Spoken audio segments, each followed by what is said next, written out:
Jujutsu Kaisen chapter 239 hits us with the ultimate bait and switch. We ended the last chapter thinking that this would be Yuji and Higuruma versus Sukuna, but instead we get everything except for that, and honestly it actually works. Choosing to lift the scope from the battle that's taking place and putting the focus on other areas of the culling game from a narrative perspective is actually really smart. This whole Gojo versus Sukuna, Kashimo versus Sukuna, and now Yuji versus Sukuna angle, while they've been very important fights, switching the scope like this is a reminder that Sukuna isn't the only bad guy we have to deal with. You still have the threat of Kenjaku and his plan to complete the culling game to merge Japan with Master Tengen. By opening up with another sorcerer running around after all the chaos that came back from all the troops being sent inside of the colonies, it's a good chance to give us time to build up Kenjaku back as a main villain. He's not the overwhelming menace that you have with Sukuna, but Kenjaku is very effective at maintaining heat as a villain, and this chapter shows some of the good aspects of what he brings as an antagonist. This is done by giving this new sorcerer that we have, who is running around trying to escape Kenjaku, and having that vibe that she gives off, that despite being in the culling game, she doesn't actually want to kill people, make her stand out amongst the other many Jujutsu sorcerers that Kenjaku brought back, and it's all meant to make her a little bit sympathetic as a character that you're supposed to feel just a teeny tiny bit of emotion towards before Kenjaku just ultimately ends up killing her and taking her out of the story. It's really important to remember that Kenjaku made a rule saying that the culling game would end when only Megumi and Geto are the only two players left remaining. Right now, Kenjaku is controlling Geto's body and Sukuna is controlling Megumi's body. So he has incentive to start destroying the remaining sorcerers who are in the way of completing his ultimate goal. This is where we see some of the beauty of Kenjaku as a character, because Kenjaku is still just as calculating and patient as he was when he went through all those steps of his plan to seal away Gojo. Kenjaku is able to track the locations of players, and that reveal makes it very clear to us that he actually poses a real threat, because he's basically got a GPS to let him track down whatever players he sees fit to eliminate. With the characters who he brought back to life and into the culling game, he's placed cursed items inside of them, which makes it a lot easier for him to track them, and we see him refer to those players as being as indifferent to him as water and seasoning is. While he lacks the overwhelming menacing threat that Sukuna gives to the story, he more than makes up for it with his ability to coldly detach himself and act in a calculated manner. We see him even take what looks like to be amusement and curiosity as to why so many sorcerers are staying inside the colonies, and on one hand, it's nice to get that perspective from Kenjaku. This is really Gege telling us as readers, I haven't forgotten about the other players, and he's writing himself out of a corner, because this easily could have been developed into a situation where time passes by and the narrative forgets about a character and it becomes an unexpected plot thread, or when it does get picked back up, the conclusion is unsatisfactory. A classic example being how launched from Dragon Ball, when the last time we saw her, she's drinking Morning Tien's death in the Saiyan saga, and then when the character who had previously been a reoccurring side character of the story doesn't show up again until the final arc, it's in the most lackluster way. It feels underwhelming. So here we at least see Gege writing himself out of that corner by saying he's not making the mistake that other mangaka would have made. Now, Hazunoke showing up is very interesting because it's a character we haven't seen in a while. I'm fairly certain the last time we saw him is back at the start of the culling game, and we saw him with Reggie. So bringing that character back is a good way to have the narrative switch from the author telling us that he hasn't forgotten about other characters via Kenjaku's dialogue. The interaction between Kenjaku and Hazunoke is interesting because you can see right away that these two are more like oil and water and they don't mix. And what's more interesting is how Gege takes the opportunity to again show us how dangerous Kenjaku is without having him be super dominating in a battle. Kenjaku's able to watch the battles going on, and he's currently watching Sukuna in combat and basically goes, oh wow, Sukuna actually killed Gojo. And what's interesting about that is that it shows how little Kenjaku actually thought of Gojo in the grand scheme of things for his plan. He's not shocked that Gojo was killed by Sukuna, and that just makes the moment where Gojo requests for fighting Sukuna and Kenjaku on another day, it makes it more of an inside joke for Kenjaku. Gojo was so confident that he could kill Sukuna and Kenjaku that he was saying, hey, it'd be really hard to remember two different anniversaries. Obviously a nod to Gojo killing Geto following Yuta defeating Geto during their fight in the Jujutsu Kaisen movie. It's another sign of how little Kenjaku thinks of humans, where even the strongest human alive at that point, he didn't scare him one bit. But if you let Hazanosuke tell it, there might be someone who Kenjaku might need to be afraid of, which is Sukuna, basically saying to him that you might need to worry about Sukuna coming after you. And to be honest, just based off what we've seen from Sukuna, that seems like a very valid point. Eventually, at some point, Sukuna is likely to go for Kenjaku, but based off of everything that we've seen and how worried Kenjaku is, he's not worried, which means there's a break glass in case of emergency moment set up for if and when that actually happens. There's also the fact that both of these characters have binding vows, so Sukuna can't theoretically just walk up to Kenjaku right now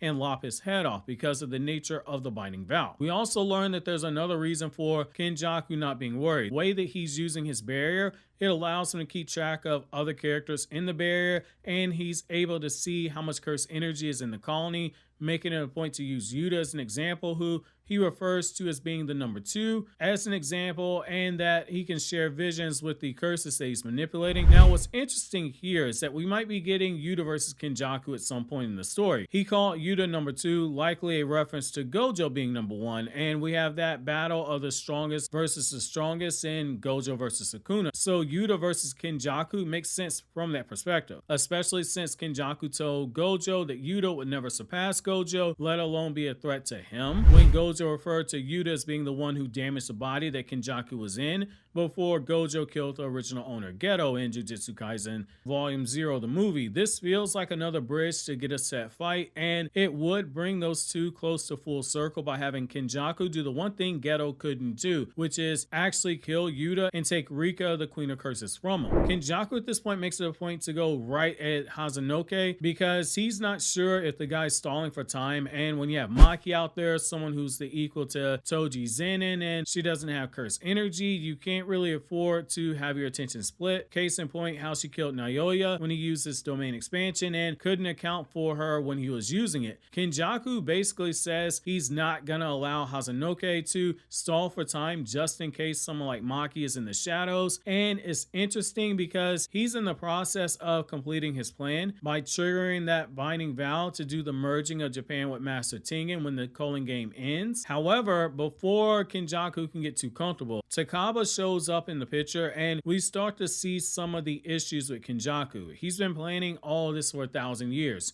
and he's always thinking a few steps ahead, but someone like Takaba throws him off because it's so hard to read him, and he's immediately worried that Mei Mei and her brother might have had something to do with this, and this comes on the heels of him already bringing up Yuta and Maki. Kenjaku even goes so far as to say it's a bit unsettling that he's here on his own, and that might have something to do with what the narrator told us about Takaba's curse technique when it was first used, which is that even someone like Gojo would be opposed to it, and we see a bit of why here. Because Takaba is in a hilarious scene where he's able to survive Kenjaku's attack, and it leaves Kenjaku with that ugly funny face as a result, which, reminder, when Takaba comes up with something that he thinks is hilarious, it becomes reality. And his line about being the side character who stole the show might hold some weight narratively, as well as be a bit of a meta reference to the fact that he did steal the show basically by taking the fight away from Yuji versus Sukuna. And that's actually going to be my chapter question, you guys. Do you guys feel like this was a filler chapter per se, or do you think this was the right idea to move the story away from Yuji versus Sukuna for a brief period of time?